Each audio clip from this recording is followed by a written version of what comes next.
দর্শক, আওয়ামী লীগকে নিষিদ্ধ করার পরেই দেশ ছেড়ে পালিয়েছেন আসিফ নজরুল। গোপন তথ্য ফাঁস হয়েছে, একে একে দেশ ছেড়ে পালিয়ে যাচ্ছেন মাস্টারমাইন্ডরা। হঠাৎ সেনা শাসন জারি হবে যে কোনো সময়। আবারও 5 আগস্টের মতো পরিস্থিতি ঘটতে পারে দেশে, ভয়াবহ সতর্ক করলেন সেনাপ্রধান ওয়াকারুজ্জামান। মাস্টারমাইন্ডদের কেউ কেউ দেশও ত্যাগ করেছে। আসিফ নজরুল তিনি দেশ ত্যাগ করেছেন, এই মুহূর্তে দেশের বাইরে। আওয়ামী লীগের নিষিদ্ধের পরে সাথে সাথে দেশ ছেড়ে চলে গেছে।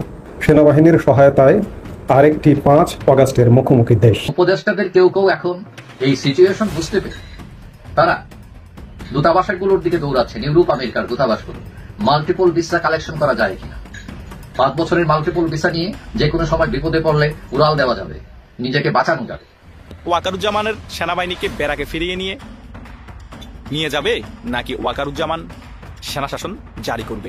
সেনাবাহিনীর প্রধান ওয়াকারুজ্জামানকে এই সরকারের সাথে থাকবে এখন পর্যন্ত, নাকি সেনা শাসন জারি করবে? দর্শক, আওয়ামী লীগ কি বাংলাদেশে বিভিন্ন সময় গত বেশ কিছুদিন ধরে চলমান বিভিন্ন আন্দোলনে স্যাবোটাজ করছে? আন্দোলনের তীব্রতা বাড়িয়ে সরকার পতনের পদক্ষেপের ষড়যন্ত্র কিংবা পরিকল্পনা? দর্শক, দেশ প্রবাস দূরে কিংবা কাছে বসে যারা আমাদের দেখছেন, আশা করি সবাই ভালো আছেন। দর্শক, খুবই গুরুত্বপূর্ণ এবং ইম্পর্টেন্ট একটা সংবাদ। শুরুতে টাইটেল এবং শিরোনাম দেখে আপনারা বুঝতে পেরেছেন আজকের সংবাদটি কত গুরুত্বপূর্ণ। তাই এ বিষয়ে আর কথা না বাড়ে চলুন আমরা বিস্তারিতভাবে সংবাদগুলো দেখে আশা করি সঙ্গেই থাকবেন। দর্শক, হ্যাঁ, তার আগে বলে রাখি, যারা আমাদের চ্যানেল নতুন অবশ্যই চ্যানেলটি সাবস্ক্রাইব করে পাশে রাখা বেল আইকনটি বাজিয়ে দিবেন এবং এ বিষয়ে আপনাদের মতামতটি জানাবেন। দর্শক, চলুন স্ক্রিনে বিস্তারিত দেখে আসা যাক। সেনাবাহিনীর সহায়তায় আরেকটি 5 আগস্টের মুখোমুখি দেশ। দেশের যে অবস্থা সেটি ভয়ানক। মানুষ সংক্ষুব্ধ হওয়াটা খুব স্বাভাবিক, এটি হতেই পারে, কিন্তু তারপরেও আমি সেনাবাহিনীতে আস্থা রাখতে চাই। আপনার আমার আন্দোলন করে সংগ্রাম করে সেনাবাহিনী যদি পাশে না থাকে, আপনার আমার বাবার ক্ষমতা নাই যে একটা সরকারকে ফেলাই দেবে। আমি শুরুতেই বললাম যে 5 আগস্টের সন্ধিক্ষণের মুখোমুখি দেশ। ইতিমধ্যে নানা রকম হজবরল অবস্থা করে ফেলানো হয়েছে। এই যে আওয়ামী লীগকে নিষিদ্ধ করলো, আওয়ামী লীগ এখন নাই। আওয়ামী লীগ নাই মানে আওয়ামী লীগের কার্যক্রম নিষিদ্ধ, মানে আওয়ামী লীগ এখন কার্যক্রমে নেই। আওয়ামী লীগ বলে এখন দেশে কিছু নেই, সবাই সাধারণ মানুষ। আপনি আমি অনেকেই আওয়ামী লীগ করি না, আমি আওয়ামী লীগ করি না, কিন্তু যারা আওয়ামী লীগ করেন তারাও এখন সাধারণ মানুষ। এখনকার আন্দোলন সংগ্রাম যেগুলো হবে সেগুলো সাধারণ মানুষের আন্দোলন সংগ্রাম হবে। দেশে একটা হজবরল অবস্থা লাগিয়ে দিয়েছে সেই দলটাকে নিষিদ্ধ করে। দেখুন, এই দল নিষিদ্ধ করবার যারা মাস্টার মাইন্ড, নিষিদ্ধ করে দিয়ে 10 তারিখে উপদেষ্টা পরিষদের বৈঠক করে 12 তারিখে প্রজ্ঞাপন জারি করিয়ে এই মাস্টার মাইন্ডদের কেউ কেউ দেশও ত্যাগ করেছে। আসিফ নজরুল তিনি দেশ ত্যাগ করেছেন, এই মুহূর্তে দেশের বাইরে। তিনি দেখতে চান, এই মাস্টার মাইন্ডরা দেখতে চান যে আসলে কি হয়। তারাও কিন্তু ভয়ে থাকেন, ভয়ে আছেন। পরিস্থিতি স্বাভাবিক হলে আবারও আসবেন। আমার মাঝে মধ্যে দুঃখ হয় যে এই আসিফ নজরুলদেরকে আসলে ধরতে পারবেন না। এরা কোনো না কোনোভাবে, আল্লাহ যদি এদের ধরিয়ে না দেয়, এরা কোনো না কোনোভাবে ফাঁক গলিয়ে বেরিয়ে যাবে। এদের ভিসা রেডি থাকে। আওয়ামী লীগের নিষিদ্ধের পরে সাথে সাথে দেশ ছেড়ে চলে গেছে। এই মুহূর্তে ঢাকা বিশ্ববিদ্যালয়ের শিক্ষার্থীরা রাস্তায়, জগন্নাথ বিশ্ববিদ্যালয়ের শিক্ষার্থীরা বেশ কয়েকদিন যাবত রাস্তায়। অর্থাৎ দেশ আস্তে আস্তে যেন 5 আগস্টের দিকেই যাচ্ছে, আর একটা 5 আগস্টের দিকে ধাবিত হচ্ছে। এখন ঘটনা হচ্ছে যে ক্যান্টনমেন্ট যদি পাশে এসে না দাঁড়ায় তাহলে সেটি হবে না। যতই আপনি রাস্তায় থাকেন, যতই আন্দোলন করেন, যতই সংগ্রাম করেন, আমি বারবার বলি যে 5 আগস্ট ক্যান্টনমেন্ট যদি ওই 5 আগস্টের লাল বদরদের সাথে না থাকতো, ওদের বাবার ক্ষমতা ছিল না যে আওয়ামী লীগ সরকারের পতন ঘটায়। ঠিক তেমনি আজকে ক্যান্টনমেন্ট যদি এখানে না থাকে, পাশে না থাকে, তাহলে এটি পুরোপুরি অসম্ভব। তবে ক্যান্টনমেন্টের মধ্যেও ব্যাপক অসন্তোষ শোনা যাচ্ছে। আমি কয়েকদিন ধরেই বলছি, গত 2-3 দিন যাবৎ ভিডিওতে বলছি, যদিও ক্যান্টনমেন্ট নিয়ে আলাপ করতে অনেকে শুনতে শুনতে বিরক্ত, অনেকে কমেন্টে এসে বলেন, 2-1 এসে বলেন, কিন্তু ক্যান্টনমেন্ট মূল আকর্ষণের বিষয় রে ভাই। ক্যান্টনমেন্টই ফয়সালা করবে। ইতিমধ্যে ক্যান্টনমেন্টে গোলমাল লেগে গেছে। এই যে ডক্টর ইউনূস নানা রকম দেশবিরোধী কর্মকাণ্ডের সাথে দেশকে জড়িয়ে ফেলেছে। বন্দর বিদেশিদের হাতে তুলে দিচ্ছে, মায়ানমারের হিউম্যানিটেরিয়ান করিডোর নিয়ে একটা লীলা খেলা খেলছে, এখানে মার্কিন ঘাঁটি নিয়ে লীলা খেলা খেলছে। এগুলো নিয়ে, বিশেষ করে মায়ানমারের হিউম্যানিটেরিয়ান করিডোর নিয়ে ইতিমধ্যে ক্যান্টনমেন্টে কিন্তু বিভেদ শুরু হয়ে গেছে। সেনাবাহিনী ধীরে ধীরে একটা মেরুকরণের দিকে এগোচ্ছে।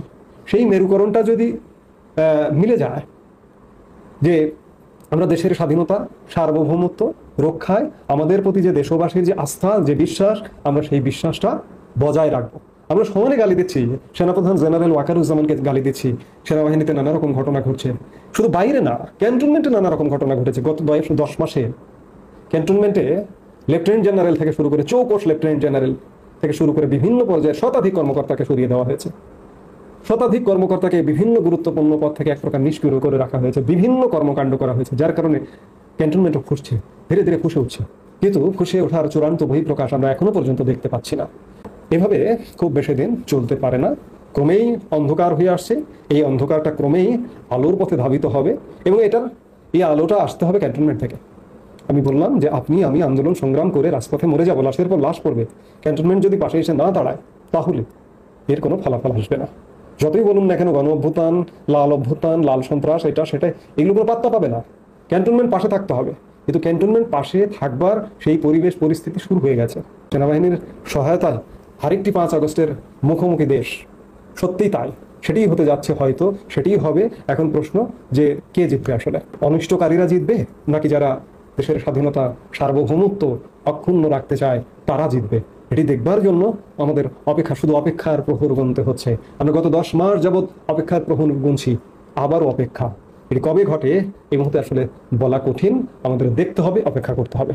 বাংলাদেশ এই মুহূর্তে আন্তর্জাতিক বিভিন্ন শক্তির খেলার উর্বর ক্ষেত্রে পরিণত হয়েছে এবং আন্তর্জাতিক সেই খেলা এবং অভ্যন্তরীণ কিছু বিষয়ে এখন আমাদের পররাষ্ট্র উপদেষ্টা তৌহিদ হোসেনকে উপদেষ্টা পরিষদ থেকে বাদ দেওয়া হয় কিনা বা বাদ দেওয়া হতে চলেছে, এই ধরনের নানান প্রশ্ন এবং গুঞ্জন এর মধ্যে মহলে আলোচিত হচ্ছে।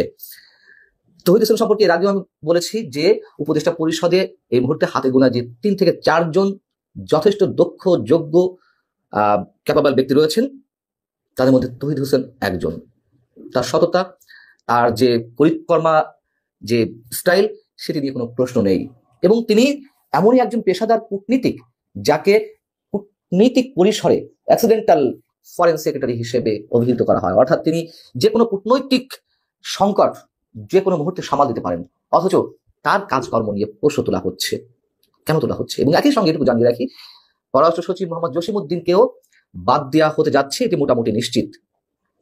পাশাপাশি আরো একটি খবর যেটি আমরা হয়তো সবাই জানি না, খুবই গুরুত্বপূর্ণ একটি সংবাদ, এটি এখনো বাংলাদেশের মূলধারা বলতে গেলে কোনো গণমাধ্যমে আসেনি, 1-2টি ছাড়া, আমার চোখে অন্তত পড়েনি। যেমন বাংলাদেশ প্রতিদিনে এসেছে, মিয়ানমারে বাংলাদেশ দূতাবাসের প্রতিরক্ষা শাখায় প্রতিরক্ষা উপদেষ্টা হিসেবে যিনি দায়িত্বে ছিলেন ব্রিগেডিয়ার জেনারেল আফতাব হোসেন, তাকে জরুরি ভিত্তিতে প্রত্যাহার করা হয়েছে মিয়ানমারের চাপের মুখে। এবং রাখাইনে বাংলাদেশে করিডোর দেওয়ার বিষয়ে যে নীতিগত সিদ্ধান্ত বা প্রাথমিক আলোচনা সরকার মোটামুটি দেবে, এটি অনেকে নিশ্চিত, বা দেওয়া হয়ে গেছে কিনা সেটা নিয়েও সন্দেহ রয়েছে। মিয়ানমার একটি ভয়ঙ্কর অবস্থায় রয়েছে এবং চীনের মানসিকতা সম্বন্ধেও আমরা এর মধ্যে জেনেছি।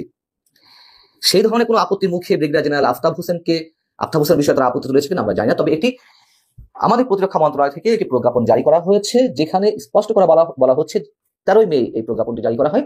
বলা হচ্ছে যে মিয়ানমারের ইয়াঙ্গুনে বাংলাদেশ দূতাবাসের প্রতিরক্ষা শাখায় প্রতিরক্ষা উপদেষ্টা হিসেবে কর্মরত BA 4538 brigadier general Mohammad Aftab হোসেনকে জরুরি ভিত্তিতে দায়িত্ব হস্তান্তর পূর্বক প্রতিস্থাপক ব্যতিরেকে দেশে প্রত্যাবর্তনের আদেশ দেওয়া হলো।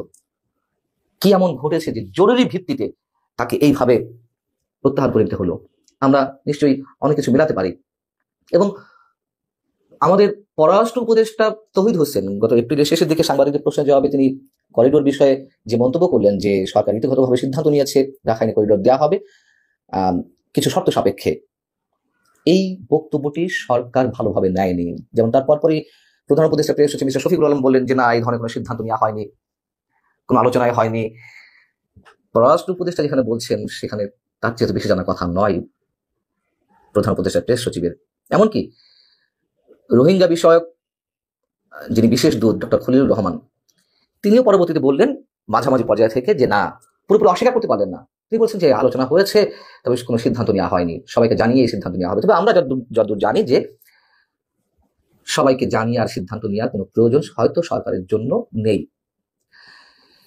এরকম নানান বিষয়, আমি শুধু বলছি যে একটা বিষয় এখন পররাষ্ট্র মন্ত্রণালয়ে অস্থিরতা চলছে, এর সঙ্গে আরো অনেক বিষয়, বিশেষ করে পররাষ্ট্র উপদেষ্টা তৌহিদ হোসেনের যে ব্যক্তিত্ব, যে গার্ডস, যে দক্ষতা, যে যোগ্যতা, যে কমিটমেন্ট দেশের প্রতি, আমি তাকে ব্যক্তিগতভাবে জানি।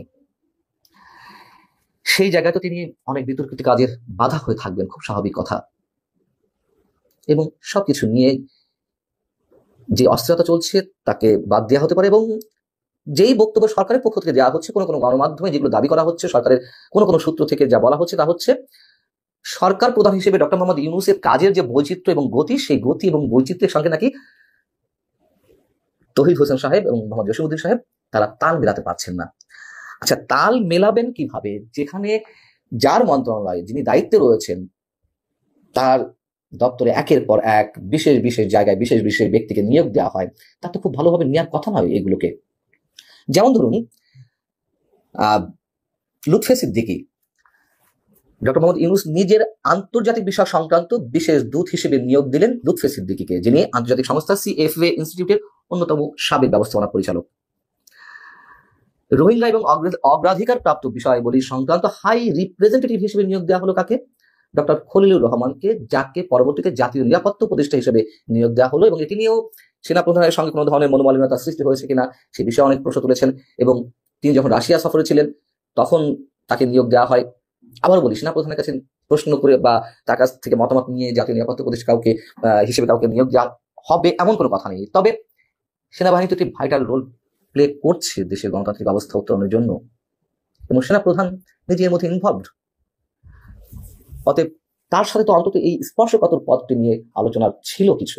5 কোটি আওয়ামী লীগ যাদের 95% হচ্ছে অপরাধের সাথে জড়িত নয়, তাদের বাক স্বাধীনতা কেড়ে নেওয়া, এটা কোন গণতন্ত্রের মধ্যে আছে? আমি বুঝলাম না এটা।